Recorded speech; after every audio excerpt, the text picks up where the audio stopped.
саламатсыздар ма оқушылар? Бүгінгі күнімізге сәтті өтейміз. Ендеше сабағымызды бастаймыз. Сабағымызды бастамас бұрын топқа бөлініп алайық.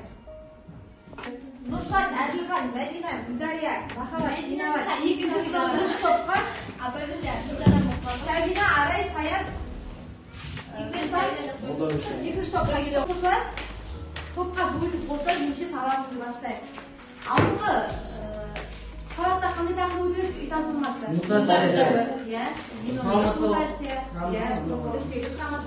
Ендеше мен барабан әдісі арқылы сіздерге сұрақтар айтаған болатынмын. Сол сұрақтарға хромосомалық мутация кім айтады? Қол көтеріңіз. Нұршат. Хромосомалық мутация дегеніміз адамның бойында хромосома саны немесе көп немесе аз болса ол мутацияға ұшырайды. Яғни оны хромосомалық мутация дейді. Жақсы.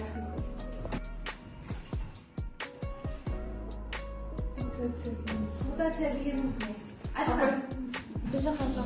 Мутация дегеніміз табиғи жағдайда генеттен болатын немесе қола жасалатын генетикалық материал.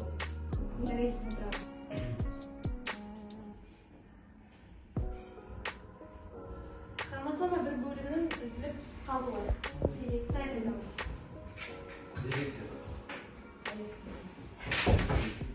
Мутация дегеніміз не? Нуклеидтердің тізбегінің үзіліп қалуы, яғни оның дұрыстығынан аспауы. Да, суреттен қандай болып тұрсыздар?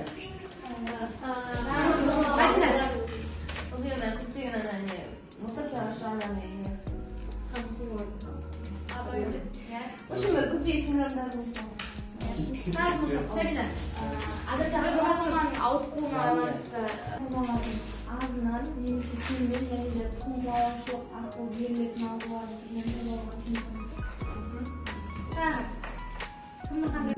хромосомалық өзгерістерге ұшыраған бізде көптеген ауру түрлері бар екен.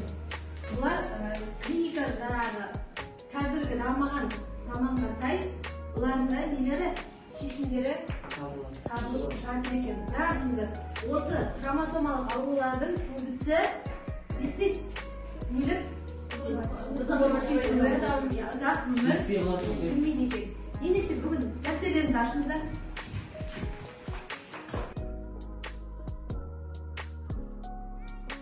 Сабағымыздың тақырыбы адамда хромосома санының ауытқуына байланысты болатын хромосомалық аурулар. Дәптеріңізді ашып жаза аламыз бүгінгі тақырыпты. Бүгінгі біздің сабағымыздың мақсаты хромосомалық санның ауытқуымен байланысты хромосомалық ауруын сипаттау. Сабақтың осы мақсаты хромосома санның ауытқуымен байланысты адамның хромосомалық ауруларын аутосомдық және жыныстық сипаттау. Енді оқулықпен жұмыс.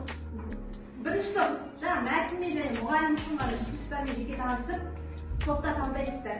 Хромосомалық аурулардың пайда болу механизмдері туралы ақпарат ұсынасыздар. Бірінші топ. Екінші топ. Хромосомалық аурулардың түрлеріне толық сипаттама бересіздер. Қандай түрлер бар деді? Эдвард синдромы ол 1960 жылы оны Эдвард ойлап тапқан және оған өзінің атын берген. Одан соң жалпы осы аурудың сипаттамалары мыналарда болады. Балалар, яғни нәрестелер ауырғанда олардың салмақтары өте жеңіл болады. Және тұрмыстар шығыңқы, ал жақсылықтері тегіс болады. Одан кейін оларды басқа балаларға қарағанда бас сүйегі төменірек орналасқан және басқа балалардың ақыл ойы кем болады. Және өскен кезде де олар ересек болған кезде де олардың ақыл есінің кем екені түрлене байқалып тұрады және көздерінің мөлдір қабықшалары басқаша болады. Синдромы ол негізі белгілі бір ауру емес, ол екі жыныста да болады. Оны бір нақты шешіп әкелген ғылымда жоқ, бірақ дәлелдеп көрсеткен нәрселер бар. Мысалы, олар екі жыныста да болады. Екеуінде де, мысалы, оның ақыл есі дұрыс дамымау, туыла сала дамымау. Яғни олардың бойы аласа келеді, ол аурумен ауыратын адамдар. Бойы аласа және де басы кішкентай, және де қалай айтсам болады. Олар оқып үйретуге болады, бірақ олар жаза алмайды және де санап біле алмайды екен. Бұлар қандай гипер?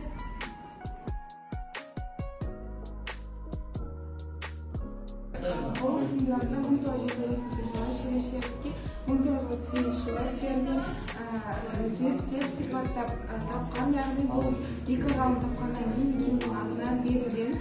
Бұл аурумен көңілі жаңа туылған қыз нәрестемен ауырады. Олардың салмақтары өте жеңіл болып, дене бітімдері, қолдары ісік болып және тырнақтарының жетілмеуінің белгілері, негізгі белгілері солар.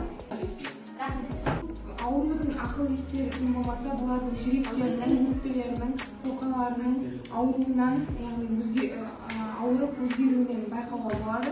Бұлардың дене бітім жағынан ер адамдарға ұқсаспайды.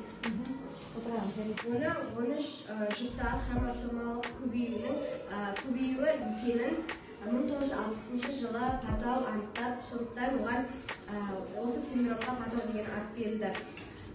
Ол ауру жалпы балаларда көптеген және өте ауыр дамуда хромосоманың көбеюімен байланысты екенін Патау анықтағаннан кейін, сондықтан оған Патау деген ат берілген. Жалпы осы Патау ауруында өте ауыр даму аномалиялар болады. Және де Патау ауруымен ауыратын балалар ұстақта жатқанда өліп кетуі мүмкін, немесе ұзақ өмір сүрмейді. Коллективтің өзгеруі, яғни хромосоманың код қолынан өзгерістірушілігінен пайда болады. Қасиеттер қалыптасады.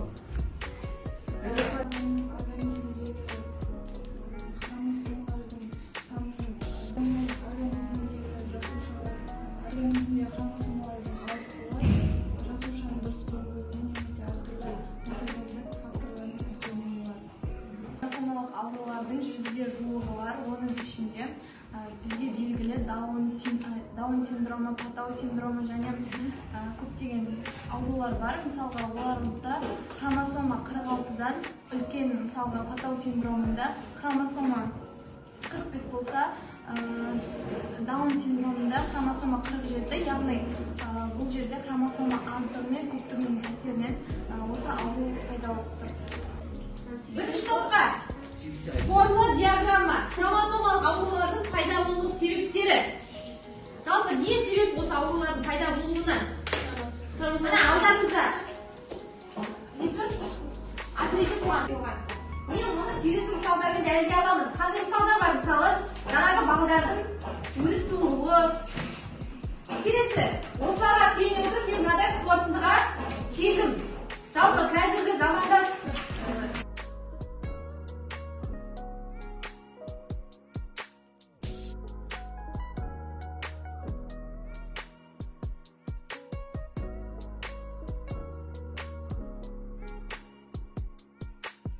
балалардың көп ұзақ өмір сүрмеуі және хромосомалардың бірқалыпты болмауы және гендік тұқым қуалаудың әсерінен болады.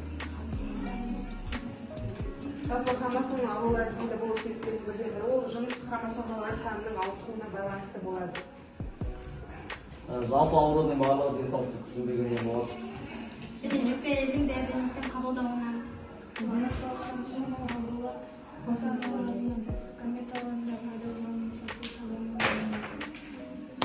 Менің ойымша, хромосомалық аурулар ата-аналардың гаметаларында пайда болған мутациялар немесе ұрықтың дамуының алғашқы кезеңдерде пайда болған мутация салдарынан пайда болуы мүмкін. Пайда болған мутациялар бұл аурудың толық белгісі болып табылады. Мен мұны келесі мысалдармен дәлелдей аламын. Адамдардың гаметаларында болатын хромосомалық ауытқушылықтың жалпы саны 350-ге жуық, ал оның 700-і хромосом. Сіздерге көп рахмет. Енді біздің келесі тапсырмамыз флеш әдісі деп аталады. Бірінші сұрақ. Хромосомалық аурудың басты себептері. Қысайды. Хромосомалық аурудың басты себептеріне менің ойымша, хромосомалық аурулардың басты себептеріне менің ойымша, баланың анасының дұрыс тамақтанбауы және семей полигонында болған, яғни ауа райының дұрыс болмауынан, ата-анасының өзі күтінбеуінен осы аурулар шықты ойлаймын. рахмет. Яғни ол мысалы бір өлтірген адамдарда немесе көбінесе ұрықтардың психология деген сияқты ол егер адам қатарына шығатын болса онда ол яғни өзінің бірінші екінші апталарында өмірге келмейтін ондай ұрықтар шығарса ешқашан келмейді. Ал егер ол өсімдіктерде болатын болса өсімдіктер яғни табиғатқа тезбен жетіп кете алады.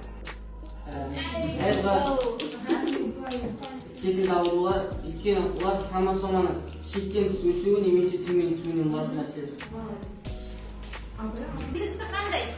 Балалардың ұзақ өмір сүрмеуі және еріндерінің жырықтығы, яғни оны қоян жырық деп атайды. Бұл белгісі қандай? Даун синдромы белгісі олардың түрлері бір-біріне ұқсас болады, бас сүйектері кіші болады, бойлары аласалы болады. Рахмет. Көп рахмет сіздерге. Енді біздің кері байланысымыз сіздерден бүгінгі сабақ ұнады ма жалпы? Соны алдарыңызда стикерлер тұр. Соны алып бүгінгі сабақ маған ұнады. Қорытындылай келе 5 саусақ әдісін алдым. Енді бұған бүгінгі сабақ сіздерге ұнады ма? Қиын жақтары қандай болды? Әлемден алда білетіндерім көп екен деп алдарыңызда стикер тұр. Соған жазып, 5 саусаққа 5 саусақ.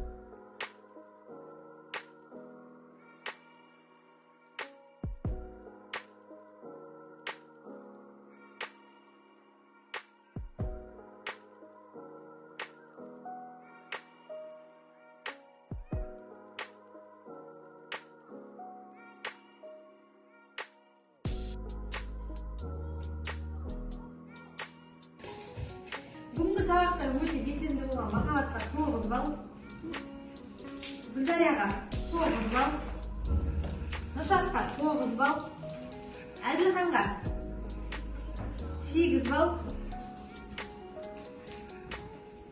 Мәдинаға 9 балл, Инабатқа 8 балл, Нұршатқа 9 балл, 9 балл, Саидаға 9 балл, 8 балл, Саидқа 8 балл, Арайға 10 балл. Оқушылар, сіздерге көп рахмет. Бүгінгі сабағымыз аяқталды. Сау болыңыздар.